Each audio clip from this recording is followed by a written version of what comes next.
Bonjour à tous, c'est Pierre-Marie, bienvenue dans un nouvel épisode de French by Ear, Fransugo no Kikitori. Cette semaine pour une petite prière inflationniste. Aujourd'hui, je parle de l'inflation, de l'augmentation des prix. Je parlais de ce sujet avec un ami français qui vit au Japon il y a quelques jours et il me dit « Je vais t'envoyer une vidéo amusante ». Il m'envoie cette vidéo. Qu'est-ce que c'est ? Eh bien, c'est une publicité de la société Akagi, le fabricant des célèbres glaces Gali Gali. C'est une publicité qui date de 2016, que vous connaissez probablement, mais que moi, je ne connaissais pas. Qu'est-ce qu'on voit dans cette publicité ? On voit l'ensemble des dirigeants, l'équipe des directeurs de la société Akagi. Ils sont tous bien alignés, ils sont filmés devant la société, devant les bureaux de la société. Ils ne disent rien, ils ont un air très sérieux, ils sont habillés dans leur costume de travail. Ils ont même, je dirais, ils ont l'air tristes, ils ont un air triste. Et donc pendant plusieurs secondes, peut-être plusieurs dizaines de secondes, ils ne disent rien du tout. Mais vers la fin de la vidéo, tous ensemble, ils s'inclinent. Ils font donc le fameux eshaku japonais. Ils s'inclinent. Et pourquoi est-ce qu'ils s'inclinent ? Eh bien, ils s'inclinent pour s'excuser parce que la société a décidé d'augmenter le prix de la glace Gali Gali de 60 yens à 70 yens. Et c'était à l'époque la première augmentation de prix depuis 25 ans. Alors pour un Français de ma génération, c'est une vidéo très étonnante parce que pour nous, l'inflation, l'augmentation des prix, elle fait partie du paysage. Ça veut dire que c'est quelque chose de normal qu'on a toujours connu. Pendant cette époque-là, c'est-à-dire à peu près de 1990 à 2015, je pense qu'en France et plus généralement en Europe et sans doute aussi aux États-Unis, le prix des glaces a augmenté très très très souvent. Je pense chaque année, le prix des glaces a augmenté chaque année et personne ne s'est excusé. Bien sûr, au Japon, c'était très différent.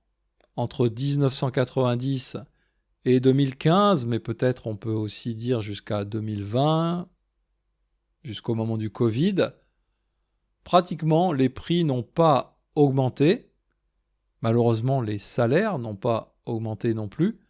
Mais il y avait cette situation donc sans inflation. La vidéo de la société Akagi pour l'augmentation de prix de la glace Gali Gali. Cette vidéo, elle date de 2016, donc ça fait pratiquement 10 ans. Et bien sûr, aujourd'hui, l'époque a changé, les temps ont changé. Si vous vivez au Japon, vous avez bien sûr remarqué qu'il y a maintenant beaucoup d'inflation, que les prix augmentent très régulièrement. Si vous n'avez pas remarqué l'augmentation des prix, ça veut dire que soit vous vivez sous terre, par exemple dans une cave ou dans une grotte, soit que quelqu'un d'autre fait tous les jours les courses à votre place. Donc oui, les prix augmentent maintenant de façon régulière au Japon. Et je remarque quand même que très souvent, les sociétés ou les restaurants, les cafés, etc., ils s'excusent à ce moment-là quand ils augmentent les prix. En France, en Europe, c'est un peu plus... Comment dire ? C'est un peu moins honnête, peut-être. C'est un peu moins franc. Quand les sociétés vont augmenter leurs prix, ils vont nous envoyer souvent pas toutes les sociétés, mais souvent, ces sociétés vont nous envoyer un très long message, une lettre ou un email, pour nous expliquer qu'ils vont améliorer le service, pour restructurer leur offre. Bref, des textes très longs avec beaucoup de blabla. Et à la fin, on comprend l'objectif de ce texte. Ils vont nous dire « Ah, au fait, on augmente nos prix de 10%. » Bon, si vous êtes abonné à des services comme Netflix ou Spotify, par exemple, je pense que vous avez déjà vécu ce genre d'expérience. Mais finalement, je crois quand même que je préfère la façon japonaise d'augmenter les prix. Il n'y a pas de blabla, on dit voilà, on augmente nos prix, on s'excuse, on fait de notre mieux, mais on est obligé d'augmenter nos prix. Tous les prix, ou presque tous les prix, augmentent au Japon. J'ai l'impression que les mentalités, la façon de réfléchir des gens a un peu changé. Et le public, les consommateurs en général, se sont, peut-être malheureusement, habitués à cette inflation. Au Japon aussi, aujourd'hui, on peut dire que l'inflation fait partie du paysage. Et dans certains cas, dans certaines situations, quand les prix n'augmentent pas, ça m'inquiète en fait. Par exemple, il y a un petit magasin de curry japonais où j'adore aller manger un curry de temps en temps. Ce curry est vraiment super bon, c'est un tout petit magasin indépendant, ce n'est pas une chaîne de magasins. Ce curry est vraiment très bon, il ne coûte pas cher, il coûte 880 yens, le premier prix sur le menu, c'est 880 yens pour cet excellent curry. C'est vrai que c'est plus cher que certaines chaînes, mais évidemment, le goût est nettement meilleur. Ce qui m'inquiète avec ce curry et avec ce magasin, où je vais depuis pratiquement 4 ans maintenant, c'est que depuis que je le connais, les prix n'ont pas augmenté. Depuis pratiquement 4 ans, les prix n'ont pas augmenté dans ce petit restaurant que j'adore et ça m'inquiète. Ça m'inquiète depuis quelques mois déjà, mais encore plus depuis que j'ai lu un article dans le journal japonais Nikkei. Qu'est-ce que dit cet article ? Au Japon, un peu plus de 30% des restaurants de ramen, donc les petits restaurants de ramen, un peu plus de 30%, c'est-à-dire un restaurant sur 3, est dans le rouge. Être dans le rouge, ça veut dire qu'il perd de l'argent. Donc un restaurant sur 3 est dans le rouge. C'est une information que j'ai trouvée assez choquante. Et en lisant cet article, pourquoi est-ce que ces magasins sont dans le rouge ? Beaucoup de personnes qui étaient interviewées disent « Je n'arrive pas, je ne peux pas augmenter mes prix ». Alors c'est une explication, quelque part je la comprends et quelque part je ne la comprends pas du tout. Elle ne me paraît pas logique, mais j'imagine donc, si je me mets dans la tête de ces patrons de restaurants, ils se disent sûrement, si j'augmente mes prix, mes clients n'ont pas beaucoup d'argent et ils vont arrêter de venir manger dans mon restaurant.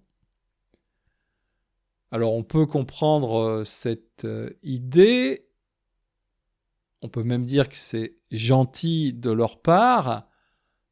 En français, on pourrait dire aussi ça part d'un bon sentiment. Donc ils réfléchissent comme ça parce qu'ils sont gentils, ils ne veulent pas demander plus d'argent à leurs clients. Mais le résultat final, c'est qu'ils perdent de l'argent et le restaurant est dans le rouge. Et évidemment, qu'est-ce qui se passe avec un restaurant qui reste dans le rouge pendant des mois, des années? Eh bien, à la fin, il ferme, évidemment. C'est la loi du commerce, c'est la loi de l'économie. Et du coup, quand je pense à mon petit magasin de curry que j'adore et qui n'augmente pas ses prix, eh bien, ça m'inquiète, ça me stresse. Je me dis que peut-être, elle aussi, je dis elle parce que ce restaurant est tenu par une femme, si donc elle aussi, elle est dans le rouge depuis longtemps, elle va fermer ce restaurant, forcément.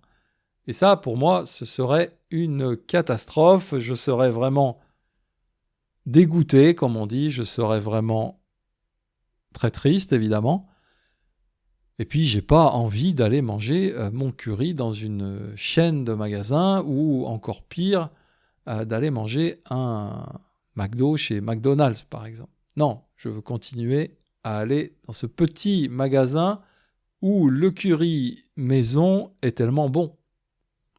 Et du coup, voilà, j'avais envie de faire une petite prière inflationniste pour ce petit restaurant en lui disant « S'il vous plaît, augmentez vos prix, augmentez les prix de votre menu, augmentez vos prix, je vous en prie, un petit peu seulement, mais augmentez vos prix. J'ai envie de manger votre curry pendant encore longtemps. » Voilà, c'est ma petite prière inflationniste pour ce restaurant. Ça fait un moment que j'ai cette idée en tête, même si je vais souvent dans ce restaurant et qu'à chaque fois je parle un peu avec la patronne, j'ai jamais osé lui dire directement comme ça, s'il vous plaît, augmentez vos prix, s'il vous plaît. Je ne sais jamais trop avec les bonnes manières au Japon, avec l'étiquette. Est-ce que si je lui dis directement, s'il vous plaît, augmentez vos prix, est-ce que c'est impoli de lui dire ça ou pas? J'avoue que je ne sais pas trop, donc j'hésite.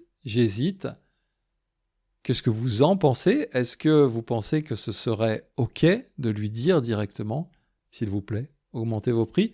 Ou est-ce que ce serait impoli? N'hésitez pas à m'envoyer un petit message par mon site internet frenchbyear.com. Voilà, c'est tout pour aujourd'hui. Je vous dis bon appétit. Cette discussion m'a ouvert l'appétit, donc bon appétit et à bientôt. Mata Jikai.